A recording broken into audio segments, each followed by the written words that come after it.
JDS BJP ಮೈತ್ರಿಯಲ್ಲಿ ದಿನಕ್ಕೊಂದು ವಿಘ್ನ ಎದುರಾಗ್ತಾ ಇದೆ. ಜೆಡಿಎಸ್ ಮತ್ತೆ ಬಿಜೆಪಿ ಮೈತ್ರಿ ಆಗಿರೋದ್ರಿಂದಾಗಿ ದಿನಕ್ಕೊಂದು ವಿಘ್ನ ತುಮಕೂರಲ್ಲಿ ಬಿಜೆಪಿ ಜೆಡಿಎಸ್ ಮೈತ್ರಿಗೆ ವಿರೋಧ ವ್ಯಕ್ತವಾಗಿದೆ. ದೆಹಲಿಯಲ್ಲಿ ಮೈತ್ರಿ ಆದ್ರೂ ತುಮಕೂರಲ್ಲಿ ಮಾತ್ರ ಅಪಸ್ವರ. ಪಕ್ಷದ ನಾಯಕರುಗಳೇ ಅಪಸ್ವರ ಎತ್ತಿದ್ದಾರೆ. ಚಿಕ್ಕನಾಯಕನಹಳ್ಳಿ ಜೆಡಿಎಸ್ ಶಾಸಕರಿಂದಲೂ ಸಹ ಒಡಕಿನ ಮಾತು. ದೆಹಲಿ ಮಟ್ಟದಲ್ಲೇನೋ ಮೈತ್ರಿ ಆಗಿದೆ, ಆದರೆ ರಾಜ್ಯ ಮಟ್ಟದಲ್ಲಿ ಅಪಸ್ವರ ಕೇಳ್ಬರ್ತಾ ಇದೆ.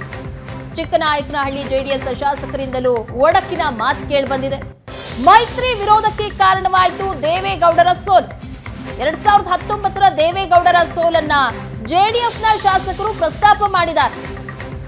ಬಿಜೆಪಿಯೊಂದಿಗೆ ನಮ್ಮ ಪಕ್ಷ ಹೊಂದಾಣಿಕೆ ಮಾಡಿಕೊಂಡಿದೆ, ಮೈತ್ರಿ ಆದ್ರೂ ಮಾಧುಸ್ವಾಮಿ ನಮ್ಮ ಜೊತೆ ಮಾತನಾಡಿಲ್ಲ. ಮೈತ್ರಿ ಅಭ್ಯರ್ಥಿ ಗೆಲ್ಲಿಸಿ ಗೌಡರ ಸೋಲಿನ ಕಹಿಯನ್ನ ಮರೆಯುತ್ತೀವಿ. ಈಗ ಬೂದಿ ಮುಚ್ಚಿದ ಕೆಂಡದಂತಿದೆ ಗೌಡರ ಸೋಲಿನ ನೋವು. ತುಮಕೂರು ಲೋಕಸಭೆ ಕ್ಷೇತ್ರಕ್ಕೆ ಜೆಡಿಎಸ್ನಲ್ಲಿ ಆಕಾಂಕ್ಷಿಗಳಿದ್ದಾರೆ. ತುಮಕೂರು ಕ್ಷೇತ್ರದಲ್ಲಿ ಗೆಲ್ಲುವ ಬಗ್ಗೆ ತೀರ್ಮಾನವನ್ನ ಮಾಡ್ತೀವಿ ಅಂತ ಹೇಳಿದ್ದಾರೆ. ಅದು ಈಗ ಎಫೆಕ್ಟ್ ಬೀಳಲ್ವಾ? ಖಂಡಿತ ಆಗುತ್ತೆ. ಆಗಿರ್ತಕ್ಕಂಥ ಒಂದು ನೋವು ಇನ್ನೂ ಕೂಡ ನಾವು ಜೀರ್ಣಿಸ್ಕೊಳ್ಳಿಕ್ಕೆ ಸಾಧ್ಯ ಇಲ್ಲ. ಅಂತ ಮುತ್ಸ ದಿನ ರಾಷ್ಟ್ರ ಕಂಡಂಥವ್ರನ್ನ ನಾವು ಇಲ್ಲಿ ಸೋಲ್ಸ್ ಕಳಿಸ್ವಲ್ಲ ಅಂತ ನೋವು ನಮ್ಮ ಪಕ್ಷದವ್ರಿಗೆಲ್ಲರಿಗೂ ಕೂಡ ಇದೆ. ಅದನ್ನು ಸರಿದೂಗಿಸ್ದು ಯಾರು ಅಂತಲ್ಲ, ಅದು ಬಿ ಜೆ ಪಿಯವರು ಮತ್ತೊಬ್ಬರು ಬಿ ಜೆ ಪಿಯವರು ಅಂತಲ್ಲ, ಬಿ ಜೆ ಪಿ ಅಲ್ಲ, ಪಾರ್ಟಿ ಚುನಾವಣೆಯಲ್ಲಿ ಪಕ್ಷಗಳು ನಿಂತಿರ್ತದೆ. ಯಾರು ಒಳಗೆ ಎಲ್ಲಿ ಮೋಸ ಆಗಿದೆ ಅಂತಕ್ಕಂಥದ್ದು ಅರ್ಥ ಅವೆಲ್ಲ ಸರಿಪಡಿಸ್ಕೊಂಡು ಮುಂದೆ ನಮ್ಮ ಅಭ್ಯರ್ಥಿ ಯಾರಾಗ್ತಾರೋ ಅವ್ರಿಗೆ ಗೆಲ್ಲಿಸೋ ನಿಟ್ಟಿನಲ್ಲಿ ನಾವು ಕಾರ್ಯಕ್ರಮ ಆಗ್ತೀವಿ. ಸೋಲು ಅದು ಯಾವುದರಿಂದ ಅಂತಕ್ಕಂಥದ್ದು ವಿಶ್ಲೇಷಣೆ ಆಗಬೇಕಾಗ್ತದೆ. ಅದು ಆತ್ಮಾವಲೋಕನ ಎಲ್ಲ ಕೂಡ ಮಾಡ್ಕೊಂಡಿದ್ದೀವಿ.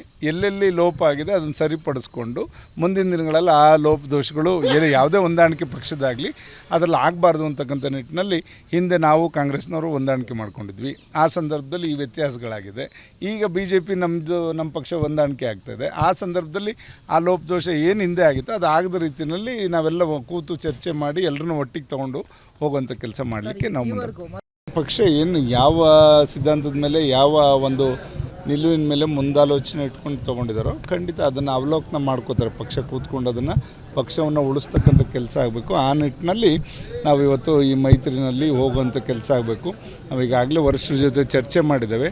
ನಮ್ಮ ಪಕ್ಷದ ಅಸ್ತಿತ್ವ, ನಮ್ಮ ಪಕ್ಷದ ಸಿದ್ಧಾಂತ ಎಲ್ಲದನ್ನು ಕೂಡ ಒಳಗೊಂಡಂತೆ ನಾವು ಈ ಮೈತ್ರಿನಲ್ಲಿ ನಮ್ಮ ಒಂದು ಪಕ್ಷದ ಒಂದು ನಿಲುವು ಇರಬೇಕು ಅಂತಕ್ಕಂಥದ್ದು ಕೂಡ ನಾವೀಗ ನಮ್ಮ ಮುಖಂಡರ ಜೊತೆ ಚರ್ಚೆ ಮಾಡಿದ್ದೇವೆ. ಖಂಡಿತ ಅದನ್ನು ಪಕ್ಷವನ್ನು ಬೆಳೆಸ್ತಕ್ಕಂಥ ನಿಟ್ಟಿನಲ್ಲಿ ಪಕ್ಷವನ್ನು ಉಳಿಸ್ಕೊಂಡು ಮೈತ್ರಿನೂ ಕೂಡ ಈ ಬಗ್ಗೆ ಹೆಚ್ಚಿನ ಡೀಟೇಲ್ಸ್ ಕೊಡ್ತಾರೆ ನಮ್ಮ ಪ್ರತಿನಿಧಿ ಮಹಾಂತೇಶ್. ನೇರ ಸಂಪರ್ಕದಲ್ಲಿ ಜಾಯ್ನ್ ಆಗಿದ್ದಾರೆ. ಮಹಾಂತೇಶ್, ಲೋಕಸಭೆ ಚುನಾವಣೆಗೆ ಜೆಡಿಎಸ್ ಬಿಜೆಪಿ ಮೈತ್ರಿ ಮಾಡಿಕೊಂಡಿದೆ ದೆಹಲಿ ಮಟ್ಟದಲ್ಲಿ, ಆದ್ರೆ ತುಮಕೂರಲ್ಲಿ ನೋಡ್ತಾ ಹೋಗೋದಾದ್ರೆ ಅಲ್ಲಿ ನಾಯಕರುಗಳಿಗೆ ಅಲ್ಲೇ ಅಪಸ್ವರ ಕೇಳಿ ಬರ್ತಾ ಇದೆ. 2019ರಲ್ಲಿ ದೇವೇಗೌಡರನ್ನ ಸೋಲಿಸಿದ ವಿಚಾರವನ್ನ ಈಗ ಬಿಜೆಪಿ ನಾಯಕರು ಪ್ರಸ್ತಾಪ ಮಾಡ್ತಾ ಇದ್ದಾರೆ. ಏನೆಲ್ಲ ಬೆಳವಣಿಗೆ ಆಗ್ತಾ ಇದೆ ಹಾಗಾದ್ರೆ ಅಂತ? ಏನು ಪ್ರಗತಿ ಪ್ರತಿಮಾ, ಈಗಾಗಲೇ ತುಮಕೂರಿನಲ್ಲೇ ಪ್ರಮುಖವಾಗಿ ಟಿಕೆಟ್ ಫೈಟ್ನ ನಾವು ನೋಡಿದ್ವಿ. ಇದೀಗ ಏನು JDS ಮತ್ತು ಬಿಜೆಪಿಯ ಮೈತ್ರಿ ಬಗ್ಗೆ ಅಪಸ್ವರದ ಮಾತುಗಳು ಕೇಳ್ಬರ್ತಿರೋಂಥದ್ದನ್ನು ನಾವೀಗ ನೋಡ್ತಿರುವಂಥದ್ದು. ಒಂದು ಏನು ಈ ಮೈತ್ರಿ ಆಗುತ್ತೆ ಅನ್ನೋ ಒಂದು ಸಂದರ್ಭದಲ್ಲೇ ತುಮಕೂರು ಗ್ರಾಮಾಂತರದ ಮಾಜಿ ಶಾಸಕ ಗೌರಿಶಂಕರ್ JDSನ ತೊರೆದು ಕಾಂಗ್ರೆಸ್ನತ್ತ ಹೋದ್ರು. ಅದಾದ ಬಳಿಕ ಇದೀಗ ದೇವೇಗೌಡರ ಸೋಲ್ನ ಮೊದಲ ಬಾರಿಗೆ ಚಿಕ್ಕನಾಯಕನಹಳ್ಳಿಯ JDS ಶಾಸಕರು ಪ್ರಸ್ತಾಪ ಮಾಡಿರುವಂಥದ್ದು. ಏನು ಕಳೆದ ಲೋಕಸಭಾ ಚುನಾವಣೆಯ ಸಂದರ್ಭದಲ್ಲಿ ಕಾಂಗ್ರೆಸ್ ಮತ್ತು JDS ಮೈತ್ರಿ ಏನಿತ್ತು, ಈ ಒಂದು ಸಂದರ್ಭದಲ್ಲಿ ದೇವೇಗೌಡರು ಇಲ್ಲಿ ಮೈತ್ರಿ ಅಭ್ಯರ್ಥಿಯಾಗಿ ಸ್ಪರ್ಧೆಯನ್ನ ಮಾಡದಂತ ಸಂದರ್ಭದಲ್ಲಿ ಅವ್ರಿಗೆ ಸೋಲುಂಟಾಗಿತ್ತು. ಹಾಗಾಗಿ ಆ ಸೋಲಿನ ನೋವು ನಮಗೆ ಇನ್ನೂ ಕೂಡ ಅದನ್ನು ಮರೆಯಕ್ಕಾಗಿಲ್ಲ. ಪ್ರತಿಯೊಬ್ಬ ಕಾರ್ಯಕರ್ತನ ಮನಸ್ಸಲ್ಲೂ ಕೂಡ ಆ ನೋವು ಇದೆ ಅನ್ನೋದನ್ನ ಮಾತನ್ನ ಸುರೇಶ್ ಬಾಬು ಅವರು ಹೇಳಿರುವಂತದ್ದನ್ನ ನಾವು ನೋಡ್ಬೋದು. ಅಂತಂದ್ರೆ ಅವತ್ತಿನ ಒಂದು ಸೋಲಿಗೆ ಪ್ರಮುಖವಾಗಿ ಏನು ದೇವೇಗೌಡರು ತುಮಕೂರಿಗೆ ನೀರು ಬಿಡೋ ವಿಚಾರ, ಹೇಮಾವತಿ ನೀರು ಬಿಡೋ ವಿಚಾರಕ್ಕೆ ವಿರೋಧ ವ್ಯಕ್ತಪಡಿಸಿರುವಂತ ಒಂದು ಅಜೆಂಡಾ, ಜೊತೆಗೆ KN ರಾಜಣ್ಣ ವಿರೋಧ ವ್ಯಕ್ತಪಡಿಸಿದ್ದು, ಮತ್ತೆ ಈ ಎಲ್ಲವೂ ಕೂಡ ಕಾರಣ ಆಗಿತ್ತು. ಆದ್ರೆ ಆ ಒಂದು ನೋವೇನಿದೆ ಅಂತಂದ್ರೆ ಅದಕ್ಕೆ ಒಂದು ಪಾಠ ಕಲಿಸ್ತೀವಿ, ಅದಕ್ಕೆ ಒಂದು ಉತ್ತರವನ್ನ ಕೊಡ್ತೀವಿ ಅನ್ನೋ ಧಾಟಿಯಲ್ಲಿ ಅವರ ಮಾತನ್ನ ಇತ್ತು. ಅಂದ್ರೆ ಯಾರಿಗೆ ಉತ್ತರ ಕೊಡ್ತಾರೆ ಅನ್ನೋದು ಪ್ರಶ್ನೆಯನ್ನ ಮೂಡುತ್ತೆ. ಪ್ರಮುಖವಾಗಿ ಕಾಂಗ್ರೆಸ್ನವರಿಗೆ ಉತ್ತರ ಕೊಡ್ತಾರಾ ಅಥವಾ ಬಿಜೆಪಿಯಲ್ಲಿರುವಂತಹ ಅವ್ರಿಗೆ ಉತ್ತರ ಕೊಡ್ತಾರಾ ಅನ್ನೋ ಒಂದು ಅನುಮಾನ ಮತ್ತೆ ಆ ಒಂದು ಪ್ರಶ್ನೆ ಇದೀಗ ಇದ್ದಿರುವಂತದ್ದು. ಅಂದ್ರೆ ಮೇಲ್ಮಟ್ಟದಲ್ಲಿ ಎಲ್ಲವೂ ಹೊಂದಾಣಿಕೆಯನ್ನು ಮಾಡ್ಕೊಂಡು ಹೋಗುವಂತಹ ಸಂದರ್ಭದಲ್ಲಿ ಕೆಳಮಟ್ಟದಲ್ಲಿ ಕಾರ್ಯಕರ್ತರು ಹೊಂದಾಣಿಕೆ ಆಗ್ತಾರಾ ಅನ್ನೋದು ಪ್ರಶ್ನೆ ಇಲ್ಲಿ ಮೂಲಭೂತವಾಗಿ ಎದ್ದೇಳುತ್ತೆ. ಯಾಕೆಂತಂದ್ರೆ ಕೆಳಮಟ್ಟದಲ್ಲಿ ವಿರೋಧವನ್ನು ವ್ಯಕ್ತಪಡಿಸಿದ್ರೆ ಮೈತ್ರಿಯ ಒಂದು ಏನು ಉದ್ದೇಶ ಏನಿದೆ ಅದು ಸಫಲ ಆಗುತ್ತಾ, ವಿಫಲ ಆಗುತ್ತಾ ಅನ್ನೋದು ಕೂಡ ಸಾಕಷ್ಟು ಚರ್ಚೆಯಲ್ಲಿರುವಂತದ್ದು. ಈಗ ಚಿಕ್ಕನಾಯಕನಲ್ಲಿ ಶಾಸಕ ಸುರೇಶ್ ಬಾಬು ಅವರು ಅದೇ ಮಾತಾಡಿರೋದು. ಮತ್ತೆ ಅವ್ರು ಇನ್ನೊಂದು ಮಾತನ್ನ ಹೇಳ್ತಾರೆ, ನಮ್ಮ ಪಕ್ಷದಲ್ಲೂ ಕೂಡ ಅಂದ್ರೆ JDS ನಲ್ಲೂ ಕೂಡ ನಾವು ಅಭ್ಯರ್ಥಿಗಳಿದ್ದಾರೆ, ಸಮರ್ಥರಿದ್ದಾರೆ, ಅಂತವ್ರನ್ನು ಕೂಡ ಎಲೆಕ್ಷನ್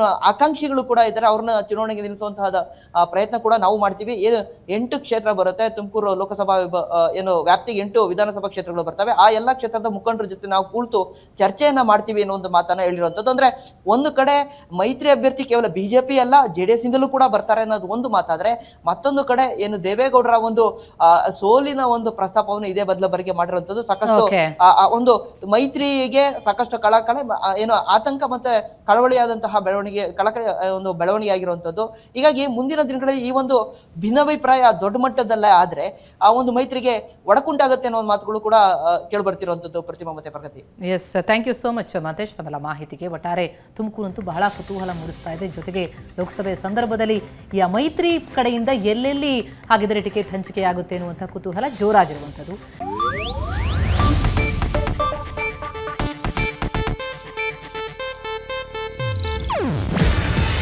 ಇದು ಏಷ್ಯಾನೆಟ್ ನ್ಯೂಸ್ ನೆಟ್ವರ್ಕ್ ಪ್ರಸ್ತುತಿ. ನೀವು ನೋಡ್ತಿದ್ದೀರಾ ಏಷ್ಯಾನೆಟ್ ಸುವರ್ಣ ನ್ಯೂಸ್.